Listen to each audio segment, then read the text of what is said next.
Lepo pozdravljeni na Slovenski matici in toplo pozdravljam predstavnike predsednika Goriške Mohorjeve družbe, potem seveda tudi predstavnike in današnjega moderatorja dogodka, ki bo posvečen duhovniku Virgilu Ščeku, dogodka, ki nas morda prav v tem trenutku nagovarja k temu, kako zelo pomembni je bila slovenska duhovščina za razvoj slovenske kulturne in tudi narodne identitete.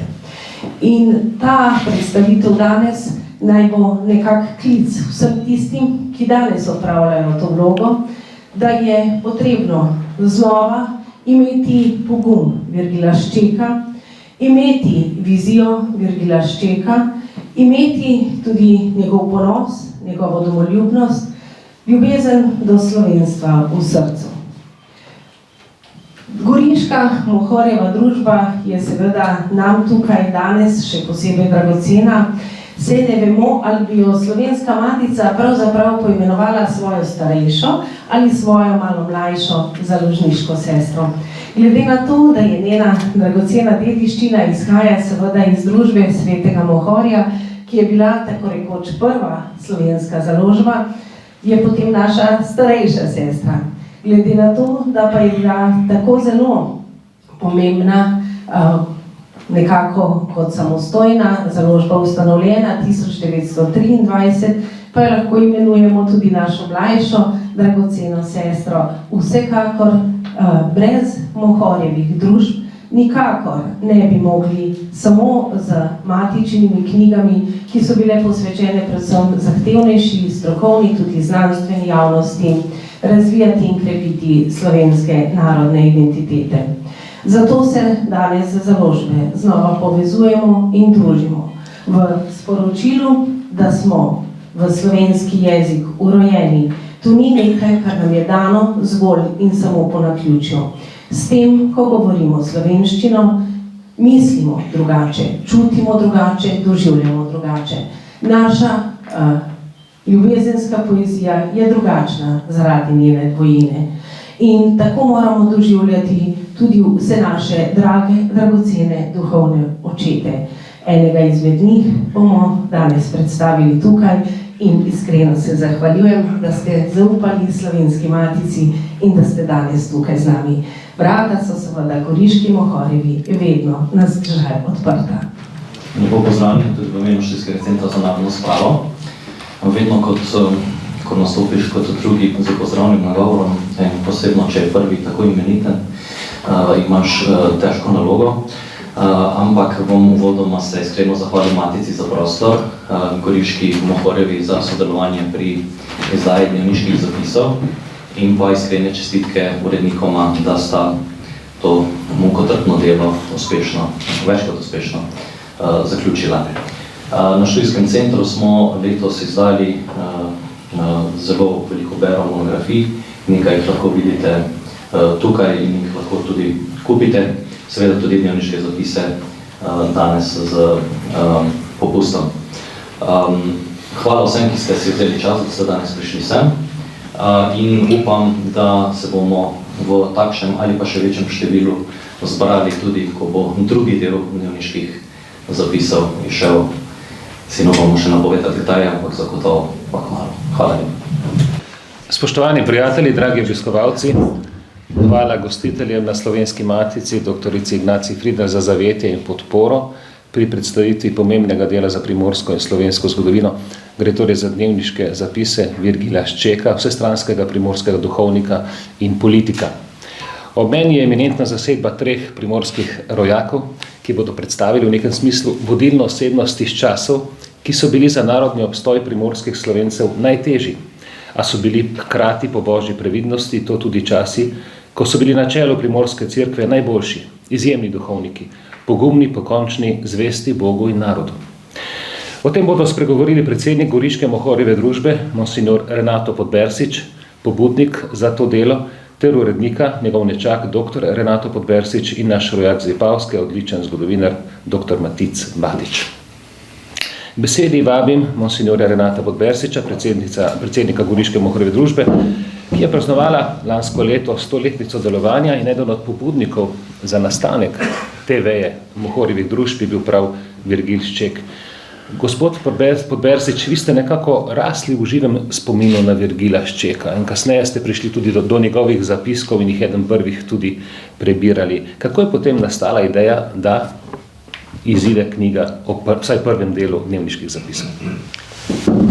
Jaz sem se srečal z Virgilom Ščekom tako nekoliko daleče leta 1959, ko sem bil dijak malega semenišča in srednje verske šole v Vipavi.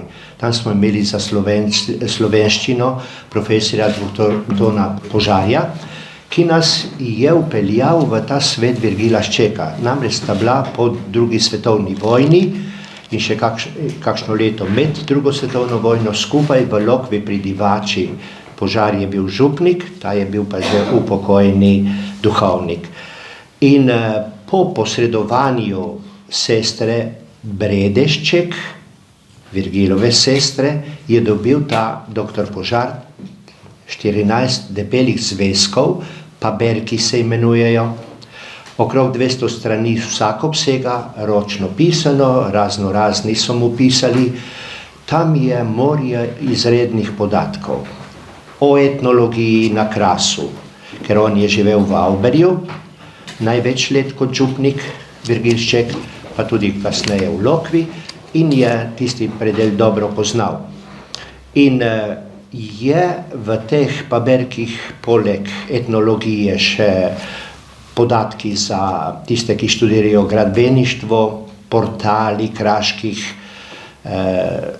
borjačev ali dvorišč, potem so tukaj pregovori, ki jih jaz pridno zbiram in pripravljam zdaj eno izdajo samo pregovorov, pa takih, bomo rekli, spotljivk po domače, kako so se zvonovi oglašali po vseh.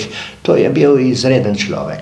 Potem so tukaj pisma z raznimi politiki, drugimi ljudmi, cerkvenimi, izven cerkvenimi. On je imel izredno veliko bogatstvo poznanstev. In seveda prinaša tudi razmere med fašizmom in v drugem delu, ki bo objavljen, upajmo, kmalu, prihodnje leto, če Bog da, bomo pa videli, kako se je spopadal tudi z komunizmom, ki je takrat prihajal na oblast in zavladal. Od dr. Požarja sem jaz potem čez leta prišel za generalnega vikarja v Koper. Tam me je seznanjal s Virgilom Ščekom, njegov osebni tudi prijatelj in poznanec prošt Jurca Leopold. In nam je povedal tudi razne stvari, tudi eno šalo, kako je v italijanskem parlamentu od leta 21 do 23 je bil Šček poslanec v italijanskem parlamentu, kako je enkrat ob eni priložnosti rekel Mussolini sam, je rekel, vsi poslanci v italijanskem parlamentu so osli, razen Virgila Ščeka. To je zanimivo pričevanje, ki pove, kako so cenili tudi na italijanski ravni, kljub fašizmu in vsemu. To se vidi potem, kako so ga tudi zasledovali, ga oziroma omejevali gibanje in podobne stvari. Potem sem začel kot generalni vikar od blizu brati te paperke in so mi priteknili ti dnevniški zapisi. In sem začel izpisovati, jih je čez 620, skoraj 2/3 sem pripisal na, takrat je bil že računalnik in tako, potem sem bil predstavljen v Goriško na škofijo, sem po službi v Kopru v Sovodnje ob Soči za župnijskega upravitelja, tam imam 5 vasi kot pastir za te naše zamestke ovce upravljati. In tam sem se seznanil tudi z Mohorjevo družbo, pokojni predsednik Mohorjeve družbe, dr. Oskar Simčič, 22 let je bil predsednik, me je povabil, če bi prevzel kot predsednik Mohorjevo družbo in sedaj sem tam od leta 14 tudi predsednik. In tukaj je dozorela misel do tega, da izdamo te dnevniške zapise v knjižni obliki pri Mohorjevi družbi. Seveda z veliko pomočjo tukaj gospoda Matica in mojega nečaka, ki sta prevzela to težaško delo, kot je gospod direktor centra lepo povedal. Dozorela je ta misel po nekaj letih in tako smo prišli do prvega zvezka, pretehtali smo problem, ali v eni knjigi ali v dveh izdati te. In te stvari smo potem razdelili. Prvo obdobje od leta 1911 pa vse do 1933 naj izide v prvi knjigi, to bosta ona dva boljše razložila potem v nadaljevanju, in mi smo potem prihranili drugi del za vse ostalo obdobje do njegove smrti leta 1948. Mohorjeva družba je velik dolžnik Virgilu Ščeku, preprosto zaradi tega, ker je bil najprej med pobudniki Mohorjeve družbe, da je sploh nastala. Zakaj?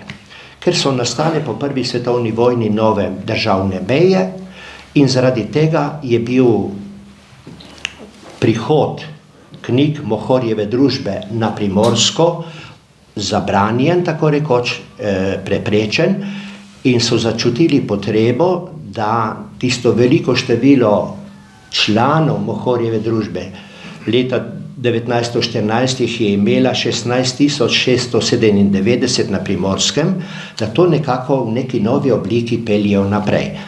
In so se začeli pogovori s svetnimi založbami tam v Gorici in potem duhovniki, zlasti recimo v povezavi z društvom svetega Pavla, ki je delovalo in narodnostno ohranjalo to primorsko ljudstvo, so prišli do tega, da so z nadškofom Sedejem ustanovili to Mohorjevo družbo 17. novembra v Gorici 1923. Prve knjige so išle pa 24, tako da je letos prav praktično stoletnica. On je bil potem, Virgil Šček, tudi tajnik Mohorjeve družbe več let, sodelavec, pobudnik, pisal je veliko v koledarje in skratka osebnost, ki je pustila ogromen pečat na Primorskem. Hvala lepa. Doktor Podbersič, postavimo to veliko osebnost v prostor in čas. Kakšno vlogo ima za slovensko zgodovino 20. stoletja? Torej, Virgil Šček je nedvomno pomembna osebnost, tako na Primorskem, kot tudi v širšem kontekstu. Bil je deležen obravnave številnih kolegov v preteklosti, ki so tudi deloma citirali njegove paberke, ampak dejansko nihče se do zdaj ni spravil tega v integralno obliko dati in jih potem izdati kot pomemben zgodovinski vir. Virgil Šček je bil človek mnogih talentov, mnogih tudi dejaven na številnih področjih, na verskem, kulturnem, socialnem, političnem. Bil je z tega vidika tudi predmet raziskovanja, obdelave, objave. Upam si reči, da je spadal med tri najvodilnejše duhovnike na Primorskem pod italijansko upravo, torej izza Rapalske meje, torej 20-30 leta. Najdemo ga v številnih komisijah, uredništvih, najdemo ga v vodstvu Goriške Mohorjeve družbe, kot je povedano, najdemo ga v zboru svečenikov svetega Pavla, stanovski organizaciji slovenskih duhovnikov na Primorskem, ki je bila obnovljena po prvi svetovni vojni in je dajala pečat v tistih letih pod fašizmom. Najdemo ga med vodilnimi krščansko-socialnimi politiki, ki so vodili Primorce med obema vojnama, spet v času pod Italijo, v času fašizma. Zato ne preseneča, da je bil leta 1921 na teh volitvah pred nastopom fašizma še, torej 15. maj 1921, ko so bile državne volitve, na katerih nastop je tudi Jugoslovenska narodna stranka. To je stranka, ki so sestavljali tako Slovenci na Primorski kot Hrvati v Istri in ki je dosegla kljub pritiskom državnih oblasti, bomo rekli nenaklonjeni politiki, dosegla je 5 mandatov in med 5 izvoljenimi je bil tudi Virgil Šček. Njegova veličina je vidna tudi iz števila vloženih poslanskih vprašanj, torej takrat so rekli interpelaciji, gre za pobude, vprašanja. Celotna jugoslovenska, kot so imenovali Narodna stranka, je v rimskem parlamentu vložila okrog 90 pobud, to je bila 25. legislatura, 21-24 oziroma 21 konc 23. Polovico teh, dobro polovico je prispeval sam Virgil Šček. Šlo je za dejavnega človeka, kot smo že uvodoma povedali, na različnih področjih, to se vidi tudi iz njegovih dnevniških zapisov, mestoma tudi morda nemirnega duha, človek, ki je očitno moral vedno nekaj početi.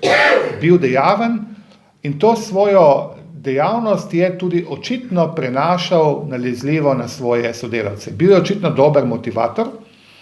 Njegova premisa je bila spoštovati svoj narod, ljubiti svoj narod, spoštovati soseda in delati za svoj narod. Upam si reči, in to je vidno tudi nekako iz njegovih zapisov pa njegovega dela, da je bil to človek, ki je izbral duhovniški poklic ne toliko zaradi bom rekel, nekega globokega verskega pogleda, ampak ker je čutil, to je lepo vidno tudi v dnevniških zapisih, v mesecih pred njegovo novo mašo, da kot duhovnik na Primorskem bo lahko za svoj narod največ naredil. In to tudi decidirano zapiše v svojih dnevniških zapisih. Torej, še zadnje duhovne vaje, ko opravlja, posvečen je bil v dneh Sarajevskega atentada, se pravi tik pred izbruhom Prve svetovne vojne, se sprašuje in na koncu sam pri sebi sklene, bom duhovnik, da bom za narod lahko veliko naredil. Očitno ta njegova zaveza ga je spremljala potem do njegove smrti. Dr. Batič, velika dodana vrednost te knjige so opombe, je znanstveni aparat, to ni enostaven prepis, gre za praktično monografijo. Kako je potekalo delo? Kako so se dodajale opombe? Po kakšnem ključu? Ja, hvala za vprašanje. Če mi dovolite, bi mogoče vseeno še dodal nekaj besed k tem zadnjim Renatovim. Namreč, ja, gotovo, to, kar je rekel, seveda drži. Se mi pa zdi, da je vseeno potrebno tukaj opozoriti na nekaj. In sicer, da iz te njegove želje delati za narod ne smemo zdaj razumeti, kot da je bilo potem duhovništvo nekako za njega sekundarnega pomena, oziroma da on celo, ne vem, bi imel neke dvome glede tega, oziroma da pač ne bi čutil se povezanega s katoliško vero oziroma s katoliško cerkvijo. Temu nikakor ni bilo tako, vsaj ti njegovi zapisi to jasno dokazujejo. Namreč res sam zapiše, da je nekako ta glavna pobuda, glavni vzgib za vstop v bogoslovje, da je bila ta želja delati za narod, seveda tudi pod vplivom duhovnikov, ki jih je že prej spoznal in so bili zelo aktivni na tem področju, ampak da je potem s časoma nekako vzpostavil, oziroma kakšen bi bil tukaj najboljši glagol, pač imel tudi sam neko res globoko vero. Samo toliko, če bi dodal glede tega. Zdaj, kar se tiče povprašanja, je pa tako, da besedilo je za branje posebej za nepoznavalca kar zahtevno, in sicer iz več razlogov. Prvi razlog je najprej ta, da je precejšen del besedila ni napisan v slovenščini. Šček kot zelo izobražena oseba je obvladal več jezikov, tako da je precejšen del zapiskov tudi, se pravi, v nemščini, v latinščini seveda kot jeziku cerkve tega časa, deloma recimo tudi v tržaškem narečju, ki ga je prav tako poznal. Tako da prva nekako naloga je bila, da smo seveda vse te zapise ustrezno prevedli in jih potem tudi v opombi objavili. Potem drugi tip opomb vsebujejo biografske podatke. Namreč Ček v dnevniških zapisih omenja celo množico najrazličnejših oseb, ki so delovali na Primorskem v tem času. In sicer gre za celo množico duhovnikov, politikov, kulturnih delavcev, tudi učiteljev in ostalih ljudi, ki jih je pač preprosto poznal. In treba je poudariti, da je bilo včasih najti te ljudi oziroma najti vsaj neke najosnovnejše biografske podatke, tukaj res kar velik zalogaj, to je večinoma prevzel Renato, prelistal celo množico šematizmov in podobnih virov, no. Tako da tukaj je bilo potrebno res veliko dela. Potem so pa še zadnji del opomb, ki pa, ne vem, recimo vsebujejo razne podatke, ne vem, o manj znanih dogodkih, ki jih opisuje, in podobno, no. Se pravi, da nekako bralcu, ki ni strokovnjak, omogočajo lažjo orientacijo v času in prostoru, in mu tako v bistvu olajšajo branje, tako da ti zapiski niso zdaj nekako namenjeni samo strokovnjakom, ampak upamo, da bodo seveda našli pot tudi v marsikateri dom na Slovenskem. Med najbolj zanimivimi opredelitvami je njegov odnos do Italijanov, dr. Podbersič. Zdi se, da je podobno, kot velja za nekatere duhovnike, pa tudi primorce njegove generacije. V tem smislu, da je Italijan, naj bo škof, duhovnik, komunist ali pa socialist ali pa fašist. Ja, če smem dodati še to, ne, dejansko pogosto Italijane imenuje lahi, torej manj vredno. Danes lahko rečemo to neke vrste zmerljivka ali pa pejorativni pogled.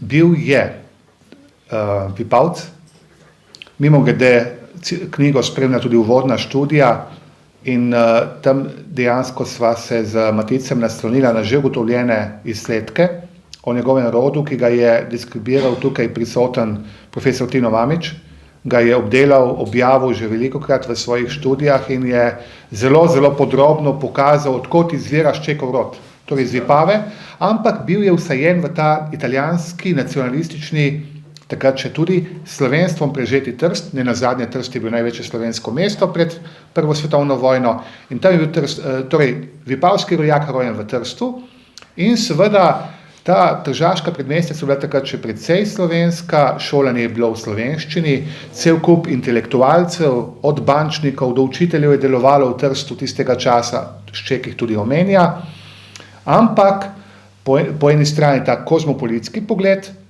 zelo, zelo narodnjaško navdahnjen. Tudi med Prvo svetovno vojno je bil Šček prepričan Jugoslovan. Jugoslovan v tem žlahtnem pogledu povezovanja južnoslovanskih narodov, ampak ne toliko nekega srbskega vpliva, čeprav je tudi tukaj bilo to prisotno in se lepo v dnevniku vidi, kot je bil anti-italijanski element. Veselje ob italijanskih porazih, žalost, ko je prišlo do avstrijskih porazov, ampak ne zaradi gnile Avstrije, kot jo on imenuje, ampak ker bojo Italijani s tem nekaj pridobili. In ta, veste, pejorativni pogled proti Italijanom se zrcali skozi celotne dnevniške zapise, tudi v času, ko je bil parlamentarc v Rimu, je to evidentno. Torej, s tistimi zobmi bomo šli v Rim, ampak poskušali nekaj pridobiti za naš narod. In Šček ne skopari z svojimi lastnimi pogledi in tudi sodbami na račun italijanskih sotovarišev, italijanskih politikov v parlamentu, in je do njih včasih zelo, zelo piker tudi, včasih tudi nesramen, lahko tudi žaljiv, lahko rečemo. Bi pa za trenutek se vrnil še na vodno vprašanje, če mi dovolite. Ko je bila vprašanje, oziroma istočnica vloga Ščeka v cerkvi. Šček je imel cerkev neizmerno rad. In do cerkve same kot ustanove ni pikar, ni žaljiv, nima opomb, nima pripomb. Je pa dostikrat to zaslediti in to jasno razmejuje pikar do voditeljev posameznih, ki cerkev vodijo v določenem prostoru in določenem času.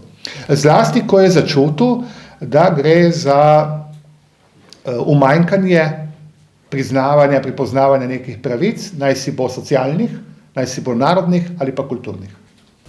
Sedaj umestili smo ga v prostor in čas. Dr. Batič, kakšen je pa njegov pomen za slovensko in primorsko zgodovinopisje? Ta pomen seveda izhaja že iz tega, kar je bilo povedano, in sicer o pomenu Ščeka za primorsko zgodovino v tem času, kot je, mislim, da je bilo že rečeno, mimo Ščeka ne more nihče ki bi karkoli resnega pisal o primorski zgodovini v tem obdobju. Ne. Mislim, da je to nesporno dejstvo, s katerim se vsi strinjamo.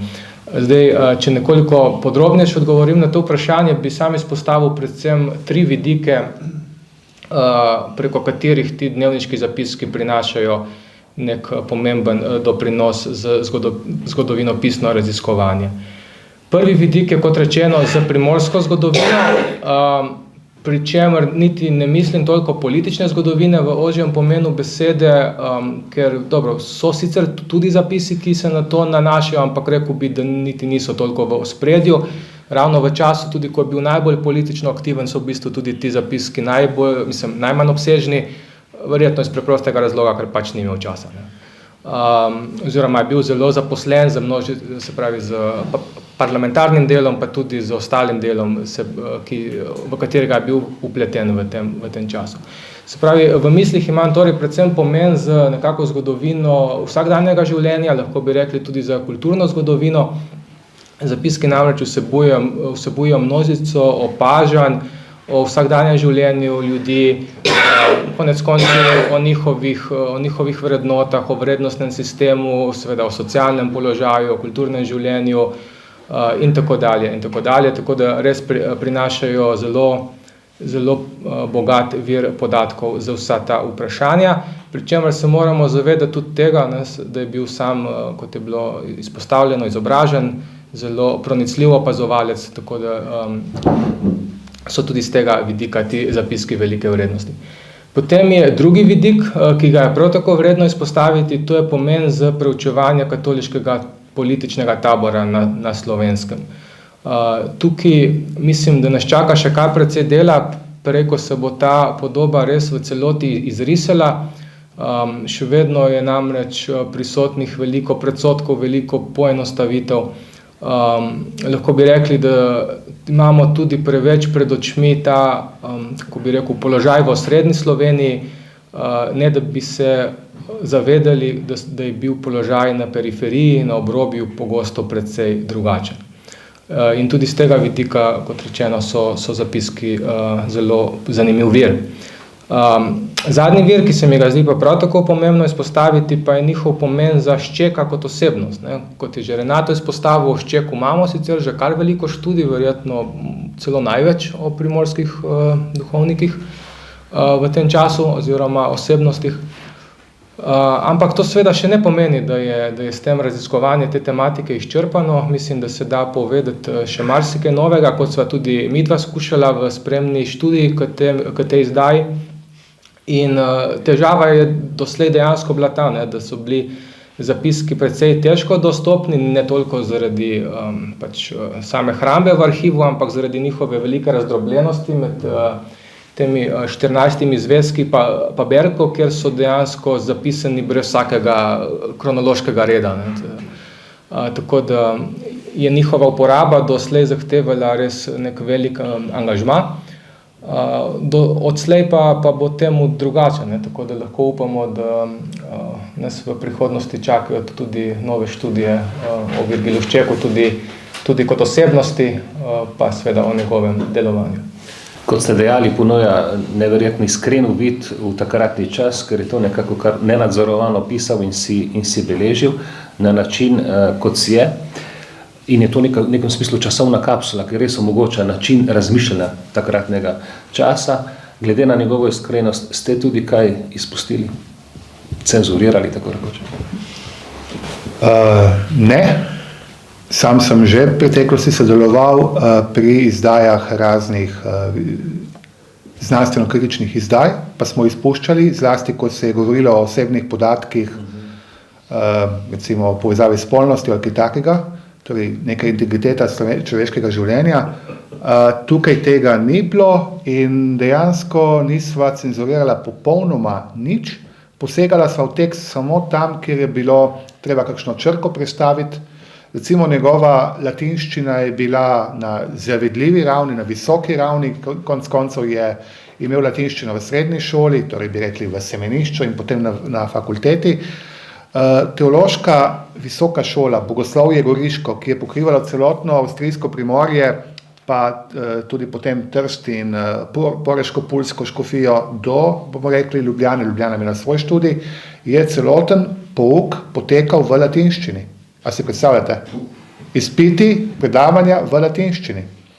Kljub temu so številni kolegi, ki so nama pomagali pri nadzoru oziroma pri reviziji in tukaj tudi pri latinskem prevodu, tukaj bi izpostavil prijatelja, kolega, profesorja Bogomirja Trošta, ki je nekako prevzel to nalogo za latinščino, je najdel nekaj drobcenih napak. Sve smo te napakce popravili.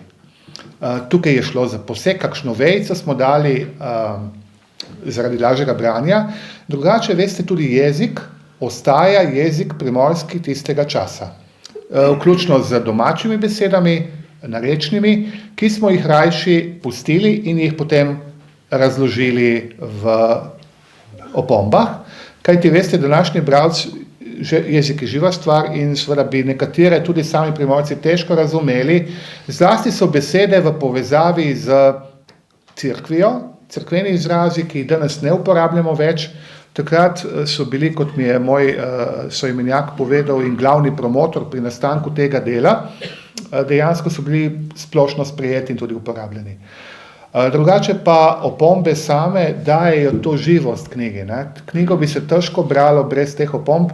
On je dnevno srečeval številni ljudi, zlasti ko je bil parlamentarc v Rimu, prej še dejaven krščansko-socialni organizaciji, že omenjeni. To se je dnevno srečeval z različnimi odposlanci, navadnimi ljudmi, intelektualci, ki so ga prosili za razna posredovanja pri fašističnih, pa tudi državnih oblasteh. In seveda on je, če se je dalo, ustregel. In zdaj, tam je na stotine teh imen, za katere je on posredoval, veliko večino sva uspela dešifrirati. Naj takoj povem, da sam se tega dela ne bi nikoli lotil, ker enostavno rabiš sogovornika, rabiš prijatelja, rabiš nekoga, ki mu zaupaš, da se tudi posvetuješ, ker tudi več glav skupaj več ve. In tako da res hvala Matic tudi z tega mesta, da se lahko skupaj sodelovala in da je nastala ta knjiga, kot je bilo rečeno, 1200 opomb ima. Včasih sva kakšno ime iskala tudi po en teden, seveda ne permanentno, ampak je cel teden človeku šlo po glavi, potem smo vendarle ta imena najdli.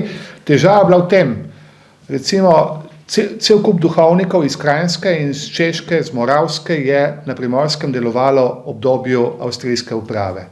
Pride italijanska država, Rapalska pogodba, ti ljudje izgubijo državljanstvo, se odselijo.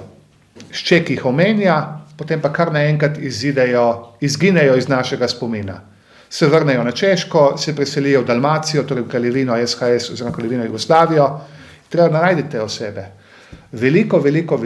Večino sva, razen par izjem, sva uspela najti in tudi vsaka oseba, ki se prvič omenja, je dešifrirana z svojo opombo. Da bi bilo lažje branje za vas, spoštovane bralke in bralci, je pa imensko kazalo na koncu, ki omogoča lažji sprehod skozi knjigo. Če lahko mogoče samo še besedo dodam, tako malo za šalo, malo za res. Mislim, da je Renato postavil eden največjih strokovnjakov za državne sekretarje in potajnike na italijanskih ministrstvih v prvi polovici 20 let.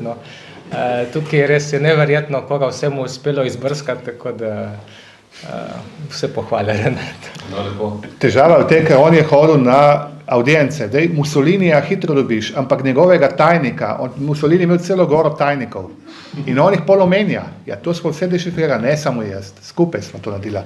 Sam se tega ne bi lotil, ker bi izgubil pogum, ker enostavno, ko to dobiš v roke, pa je bilo že prepisano. Približno 3/4 dela je opravil že omenjeni moj semenjak in tudi moj stric, na katerega sem celo življenje že zelo ponosen in je tudi veliko sodelujeva skupaj.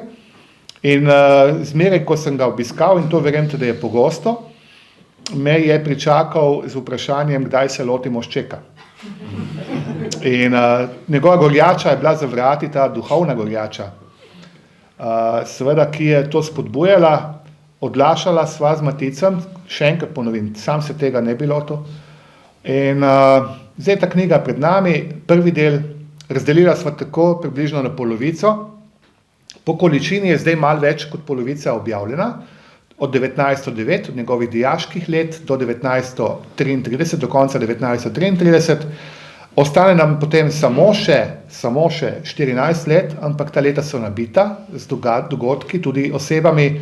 Vstopajo pa nek drugi miselni svet italijanskega napada na Abisinijo, Etiopijo, italijanskega vstopa v drugo svetovno vojno, zaostrovanj znotraj krščansko-socialnega tabora na Primorskem in pa potem zagonetka druge svetovne vojne. Torej že danes mislim, da lahko v imenu obeh oziroma vseh treh napovemo, da to bomo pristopili tudi k temu in da se nam obeta zanimivo branje, ki nam je morda nekoliko bližje tudi zaradi druge svetovne vojne, ki pa je vendarle tudi na Primorskem doživela že številne raziskave in bila približena bralcem. Ja, odlično, se pravi ta Damoklejev meč, dokler ne izide še drugi del, še vedno tam nad vašimi vrati visi. Poglejte, seveda, Virgil Šček je bil izjemna priča najhujših treh udarcev pravzaprav za primorskega človeka, najprej Prve svetovne vojne, potem seveda obdobja po Prvi svetovni vojni italijanske zasedbe in fašizma, eno in drugo je praktično skoraj isto, in tretje je seveda ta zagonetka soočenja z bivšim režimom, komunističnim režimom povojnim, ki pa mu je od začetka tudi Virgil Šček, kot je bilo praviloma za primorske duhovščine, ki so verjeli, da se je treba za vsako ceno znebiti fašizma, ki mu je od začetka verjel. Monsignor Bersič, kako je prišlo potem do tega britkega spoznanja, če nekoliko pokukamo vendarle v nadaljevanje, tega razočaranja, ki ga je tudi on doživel in ga tudi opisal, še pravzaprav dnevnik je pisal, te zapiske je delal skoraj do svoje smrti, leta 1948. Ja, do 1943 je pisal. Oziroma ta prelom, o katerem sprašuješ, je nastal prav, ko je bil on pri dr. Požarju, župniku v Lokvi pri Divači, kot upokojeni, bolni duhovnik in so v bližini pometali v jamo partizanska stran več 10 domačinov. In tisto ga je streznilo do te mere, da je potem obrnil urni kazalec. To se pravi, ni več toliko hvalil partizanstva, prej je bil vse, samo z Italijanom ne.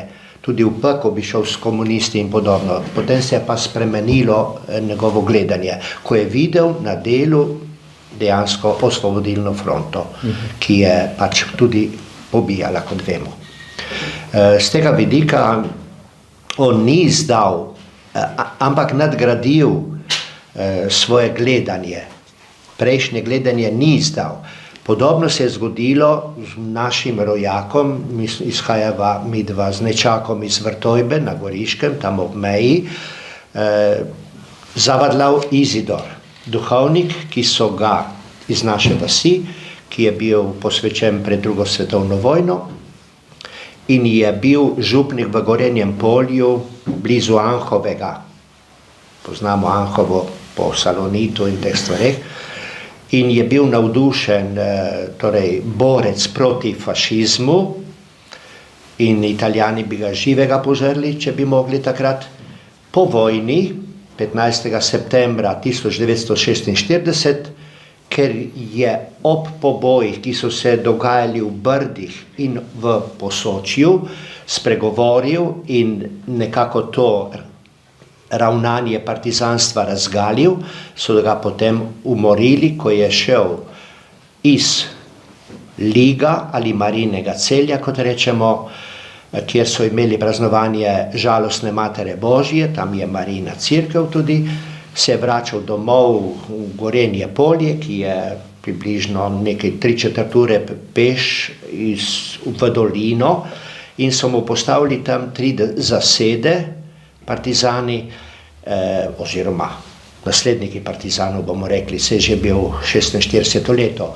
In če bi eni ubežal, bi ga drugi dobili. In na poti je potem, ko je videl, da mu sledijo, je začel teči, je prišel do ene hiše, mu niso odprli vrat ga niso spustili noter, da bi ga rešili, in potem so ga dohiteli, so ga zverinsko pobili, zvlekli v gozd in je tam po 3 tednih so ga odkrili, ko je že razpadal. Te so se stvari dogajale. Takšna je bila To je bil tudi Šček. dejanska usoda nekaterih najbolj zvestih slovenskih primorcev, primorskih Slovencev. Mogoče še za konec najprej treba seveda prebrati to knjigo in potem počakati na drugi del, vendar gospoda urednika, časovnica, kdaj bi lahko ta drugi del išel? Ja, midva nekako računava, da bova letos oziroma zdaj v prihodnjih mesecih recimo začela z delom, tako da upamo, da v prihodnjem letu, da bi knjigo že lahko imeli v rokah. Mislim, da je to tako realna ocena. Se strinjam s kolegom, ja, je predvideno drugo leto, da bi išlo, torej časovno obdobje 1934-1948, zagonetka druge svetovne vojne in predvečera druge svetovne vojne in prvih let po drugi svetovni vojni, ko je Šček tudi osebno bil na preizkušnji tudi zaradi nasprotovanja nacionalističnim potezam tedanjega tržaškega škofa Santina, ampak to ne ostane za drugo številko oziroma za drugo izdajo, kot smo rekli, čez leto in pol. Upam, da se spoštovana predsednica oziroma vodja gospa Ignacija Fridl tukaj Slovenske matice srečamo na podobnem mestu z drugim delom dnevniških zapisov Virgila Ščeka. Ampak ob koncu bi se v imenu vseh oziroma obeh urednikov zahvalil številnim posameznikom, ki so nam pri tem pomagali. To delo je na videz skromno, ampak brez sodelovanja kolegov, ki sva jih poklicala in se z njimi konzultirala, že omenjeni profesor Bogomir Trošt za latinščino, za italijanščino Erika Jazbar, je tukaj nekje častnikar Karaj iz Trsta, za tržaško narečje, ogromno tržaškega narečja, bo treba prevesti. Je to poskrbel prijatelj Ivo Jevnikar iz Trsta, za kraške toponime, kraške navade, profesor Božitar Premrl, tudi precej pomagal, za nekoliko umestitev njegovega rodu in samega izvora priimka Šček, že omenjeni kolega zgodovinar Tino Mamić. Tako da brez vseh teh posameznikov knjiga ne bi bila taka, kot je pred vami, in se vsem naštetim iskreno z tega meseca zahvaljujemo. Danes je prva predstavitev te knjige, nadaljevali bomo v petek v Novi Gorici in potem sredi aprila najprej v Kopru in potem še v Trstu. To je zaenkrat pot knjige kratkoročno med bralce. Zaključili pa bomo z eno preroško mislijo, ki jo bo prebral predsednik Goriške Mohorjeve družbe. Ja, Šček ni bil samo navaden duhovnik, ki je tudi že kot mlad kaplan pri Svetem Ivanu v Trstu, to se pravi leta 14, tam okrog, izraža s pogledom v prihodnost slovenskega naroda. Dve taki napovedi, ki nista prav lepi, ampak prihajata pa iz enega preroškega pogleda na naš narod. Na prvem kaplanskem mestu Šček ni bil zgolj pastoralni operater, ki se ne bi spraševal, kam njegovo duhovniško delo vodi. Gledal je v prihodnost in napovedal je 2 težnji, ki sta v njegovem času bili šele v zametkih, ki jih pa danes doživljamo v živo. Ti 2, če smemo reči, preroški napovedi sta sad njegovega globokega duha in ljubezni do slovenskega človeka, tam in na tej strani meje. Prva napoved se nanaša na versko stran življenja. Pravi dobesedno: uvidevam propadanje krščanstva, ni nauka. Pri tej ugotovitvi se naš zgodovinski spomin pomakne v čase fašizma in komunizma, ko se je dotedaj dokaj močan verski pouk, katerega nosilci so bile družine, močna katoliška združenja in organizacije, začel krhati. In danes po 80 letih tega procesa že krepko čutimo njegove posledice. Laična družba z zanikanjem krščanskih duhovnih vrednot je tudi pri nas na pohodu, vidimo vsak dan. In druga napoved zveni takole. Potem bo prišlo še drugo, bela kuga. Danes je ta kuga v krogih aristokracije, pravi, deloma uradnikov. Ni mogoče, da bo ostala omejena, razširila se bo. In potem religio depopulata, raznarodovalna vira, če prevedemo. Masovni katolicizem bo na tleh, smo živo sredi njega. Ubogi duhovniki takrat in še več ubogi narod.